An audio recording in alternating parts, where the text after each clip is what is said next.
So there is a question. It is really hard to tell what we should do with our government. All the nuances good, but what do we do about it? That's actually quite a good question. So you want a solution? Well, I don't have a ready-baked solution for you, but I can mention uh, a book called Against Democracy. Actually, it's meant to be a provocative title. What the author, who is Dutch, as I believe, or Belgian, I can't remember. I have the book next door, but I'm not going to leave the camera. So this author is railing against representative democracy. He's saying that us going to vote once every 4 years is what is wrong with democracy. He doesn't say that we should all go and participate in national elections on a monthly or a yearly or a bi-yearly rate either. What he is saying is that when there was complete political disarray in his country, the South and the North could not get along, and the politicians could not reach agreements, and a new government could not be formed even over a year after an election had been held. And all the politicians were constantly saying, well, it is because the voters, they won't let me. My voters will not allow me to vote this way. If I vote this way, they will vote me out. Now, there are some people who said, we do not believe that. We believe that that's a false argument. So what they did was they arranged a rather large meeting where they took statistically what they believe was statistically representative of the population. They brought in about 1,000 people into great halls in which they put set people down in tens, and at each table there would be 10 people plus an advisor. Each table would then get a subject, and this subject would be some sort of problem in democracy in their country, in their nation. One of the issues, one of the many, many, many issues that their government could not solve.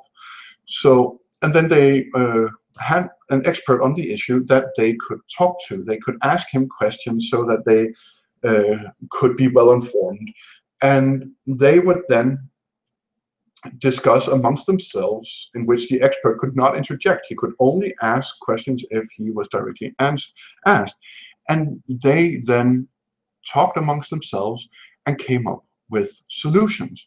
And then the next day they went to a new table with a new problem and a new expert. And they kept doing that for, I don't remember how many days. Now, what they actually found was that the solutions that all these people came up with were very, very, very similar. And then they took these solutions and they published them, and then they did a questionnaire that they sent out to the public, and then they found out that statistically over 70% of the country was in favor of these suggestions, these remedies, and found them to be reasonable, or at least they could live with them. It would be an okay compromise, words like that. So while in the 90s, a great malady of the 90s was that everyone's solution to democracy not working was more democracy, I do believe that this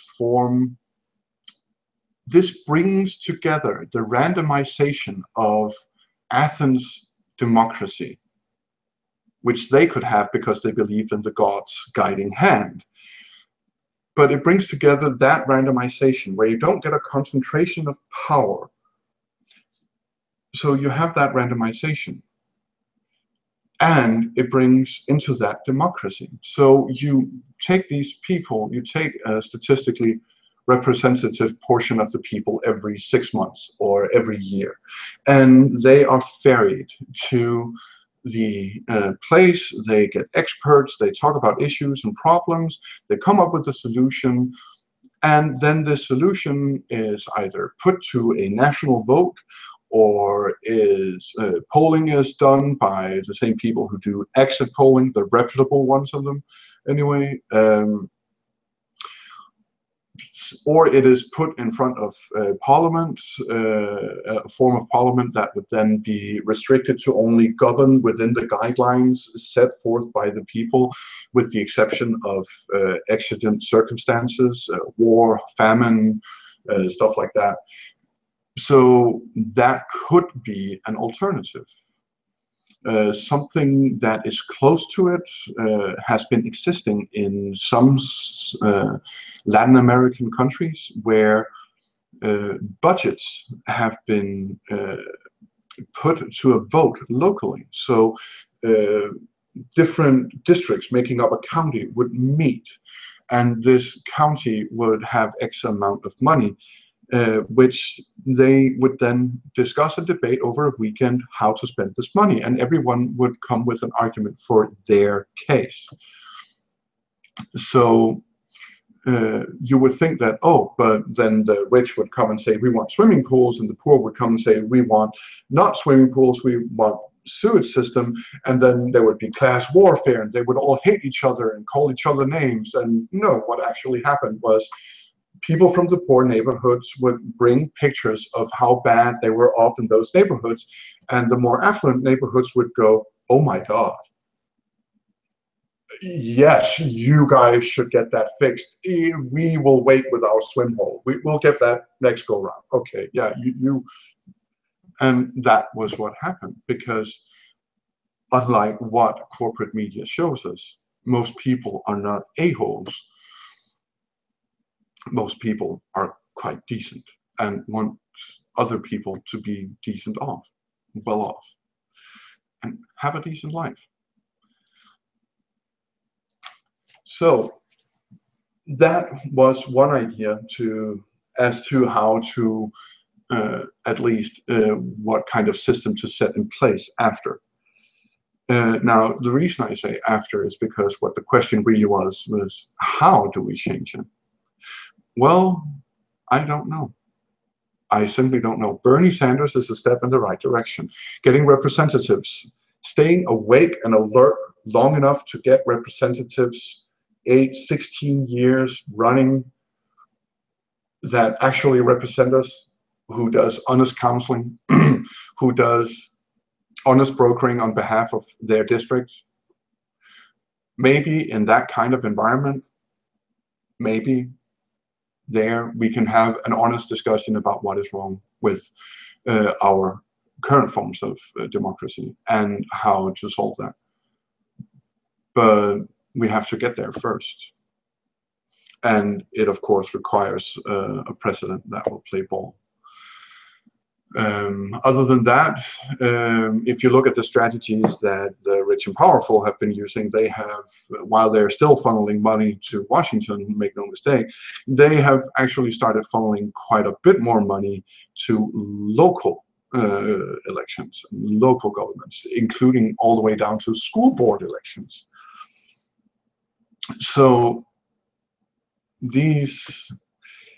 to get engaged locally, to build from the ground up, to simply say, I mean, you have the same set of federal rules for all states in the country, but at the same time, you have South Carolina and you have California.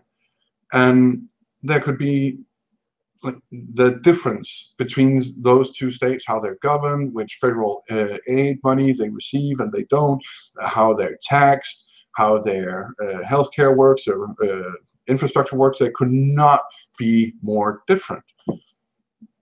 So I would say build from the ground up. You can make your slice of paradise. God knows the extreme right wing has been doing it in the southern states for 30 years. So